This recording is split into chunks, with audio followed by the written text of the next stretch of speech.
আপনাদেরকে ওয়েলকাম বাংলার খবর অফিসিয়াল ইউটিউব চ্যানেলে। আপনারা যদি আমাদের এই বাংলার খবর অফিসিয়াল ইউটিউব চ্যানেলটিতে নতুন হয়ে থাকেন অবশ্যই সাবস্ক্রাইব করে নেবেন এবং আপনাদেরকে নিয়ে আমাদের যে বাংলার খবর অফিসিয়াল ফেসবুক পেজ রয়েছে অবশ্যই যুক্ত হয়ে যাবেন। ভিডিও ডেসক্রিপশন বক্সে লিঙ্ক দেওয়া আছে। আপনারা প্রত্যেকেই জানেন পশ্চিমবঙ্গ সরকারের গুরুত্বপূর্ণ একটি প্রকল্প যেটির নাম হচ্ছে যুবসাথী প্রকল্প। এই প্রকল্পের মাধ্যমে প্রত্যেক মাসে 1500 করে টাকা আপনার ব্যাঙ্ক অ্যাকাউন্টে দেওয়া হয়। ইতিমধ্যে অনেকেই টাকা পেয়ে গিয়েছেন।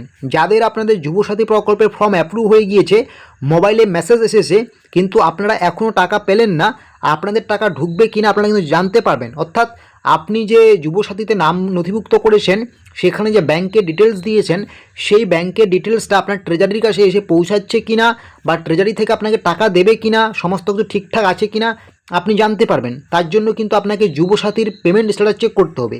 এই জন্য আপনাকে কি করতে হবে, একটি ওয়েবসাইটে আসতে হবে। এটা পশ্চিমবঙ্গের কিন্তু একটা ওয়েবসাইট, পশ্চিমবঙ্গ রাজ্য সরকারের। এখানে আপনারা দেখতেই পাচ্ছেন,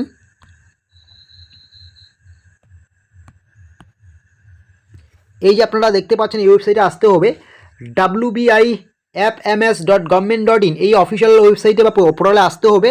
এখানে আসার পরেই কিন্তু আপনারা নিচে আসবেন, এখানে কিন্তু লেখা রয়েছে নো ইউর পেমেন্ট স্ট্যাটাস। এই যে নো ইউর পেমেন্ট স্ট্যাটাস রয়েছে আপনাকে এখানে ক্লিক করতে হবে। যখনই আপনি এখানে ক্লিক করবেন আপনাকে অন্য একটা পেজে নিয়ে যাবে। এখানে নো ইউর পেমেন্ট স্ট্যাটাস অর্থাৎ আপনি যে যুবসাথী প্রকল্পে আবেদনের জন্য যে ব্যাঙ্ক অ্যাকাউন্ট নাম্বার দিয়েছেন সেই ব্যাঙ্ক অ্যাকাউন্ট নাম্বারটা এই মুহূর্তে পশ্চিমবঙ্গের ফাইন্যান্স ডিপার্টমেন্ট অর্থাৎ অর্থ দপ্তরের কাছে এসেছে কিনা, ট্রেজারি অফিসে এসেছে কিনা টাকা দেওয়ার জন্য কি বলা হয়েছে, তার জন্য know your payment status check করার জন্য ব্যাঙ্ক অ্যাকাউন্ট নাম্বার ওয়াইজ করতে পারেন, অথবা এখানে কিন্তু মোবাইল নাম্বার ওয়াইজ করতে পারেন। আমি আমার মোবাইল নাম্বার ওয়াইজ করে নিলাম। এখানে করার পরে আমার যে রেজিস্টার নাম্বার রয়েছে যুবসাথীতে আমি যে নাম্বারটা দিয়েছি সেই নাম্বার আমাকে এখানে বসাতে হবে। এই নাম্বার বসিয়ে দেওয়ার পরে আমাকে কি করতে হবে, জেনারেট ওটিপিতে ক্লিক করতে হবে। যখনই আমি জেনারেট ওটিপিতে ক্লিক করব সঙ্গে সঙ্গে কিন্তু আমার ফোনে একটা ওটিপি যাবে, যেই ওটিপি আমাকে এখানে বসিয়ে দিতে হবে। আপনারা দেখে দেখে খুব সুন্দর করে ওটিপিটা বসিয়ে দেবেন।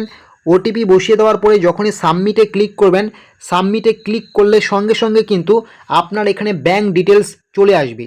তো এখানে কিন্তু আপনি যে ব্যাঙ্ক অ্যাকাউন্টটা দিয়েছেন যুবসাথীতে আবেদন করার সময় সেই bank account number, IFC code, mobile number ঠিকঠাক আছে কি না আপনি কিন্তু দেখে নেবেন। যদি ঠিকঠাক থাকে অবশ্যই কিন্তু আপনি যুবসাথী প্রকল্পের টাকা পাবেন, যদি সমস্ত কিছু ঠিকঠাক থাকে। আর যদি সমস্ত কিছু ঠিকঠাক না থাকে আপনি কিন্তু টাকা পাবেন না। আর এখানে আরেকটা অপশন দেখতে পাচ্ছেন আপনারা, অ্যাকশন বলে যেটা আছে, অ্যাকশনে ক্লিক করবেন। এখানে ক্লিক করার পরে আপনার যে অ্যাকাউন্টে আপনি চেক করছেন সেটার এই 2026 সালের মার্চ মাসে কোনো টাকা ঢুকলো কিনা সেটাও কিন্তু আপনারা এখানে চেক করতে পারবেন। তো এখানে কোনো কারণবশত এই মুহূর্তে 2026টা এখানে শো করছে না, এটা কিন্তু অবশ্যই করবে, আপনাদের এখানে দেখে নেবেন। ঠিক আছে, 2026 এখানে ক্লিক করে আপনার কোন মাসের আপনি দেখতে চান এই মাসে টাকা ঢুকলো কিনা, যেমন দেখা গেলো আমি মার্চের দেখতে চাই, এখানে ক্লিক করে কিন্তু সার্চে ক্লিক করলেও কিন্তু আমি দেখতে পারবো যে আমার মার্চ মাসের কোনো টাকা ঢুকলো কিনা এই অ্যাকাউন্টে। ঠিক আছে, আশা করি বুঝতে পারছেন। এভাবেই কিন্তু মূলত আপনাকে যুবসাথী প্রকল্পের স্ট্যাটাস চেক করতে হবে যে আপনার যুবসাথীতে যে নাম্বারটা দিয়েছেন, অ্যাকাউন্ট নাম্বার, আইএফসি কোড, এগুলো ঠিকঠাক আছে কিনা। যদি ঠিকঠাক থাকে তো অবশ্যই কিন্তু ট্রেজারি থেকে যে মেসেজটি এসেছে সেখানে অবশ্যই ডেট মেনশন করা আছে, ওই ডেটের মধ্যে আপনার ব্যাঙ্ক অ্যাকাউন্টে সরাসরি যুবসাথী প্রকল্পের 1500 টাকা ঢুকে যাবে। আশা করি বুঝতে পারছেন। এই রকমের ছোটো বড়ো তথ্য আপডেটসগুলো পাওয়ার জন্য অবশ্যই আপনারা আমাদের এই বাংলার খবর অফিসিয়াল ইউটিউব চ্যানেলটিকে সাবস্ক্রাইব করে নেবেন এবং আপনাদেরকে নিয়ে আমাদের যে ফেসবুক পেজ রয়েছে যুক্ত হয়ে যাবেন। ভিডিও ডেসক্রিপশন বক্সে আমরা লিঙ্ক দিয়েছি।